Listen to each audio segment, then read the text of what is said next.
Welcome. In front of me I've got OMODA 5 EV. In this video I'll show you how to replace wipers. Follow me. Many nowadays cars have special wiper service mode. You have to engage to replace wipers. It is because of the build of the car. The hood is massive and it blocks wipers from opening.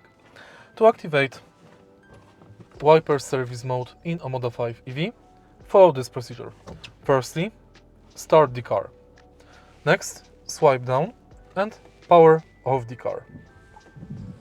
Confirm and now quickly turn on wipers. And it's done. To turn on wipers, you have to push the silver knob upwards and downwards. Firstly, we have to put wipers in service position. Otherwise, we will not be able to open them. Now, once they are in service position, pull them up. On each wiper, we've got this button here.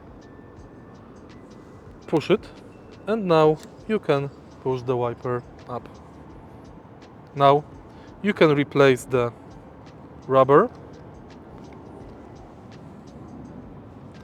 or you can replace the whole wiper wing. Same thing for the second wiper. Take a look at the back of the car. To replace back wiper, right here we've got two locks. Right here we've got two locks on each side. We have to push it in and then we can remove the wiper. Here are the locks. Now you can remove the rubber part only, or you can remove the whole wing. To install it back, push it in. Thank you for watching. If you found this video helpful,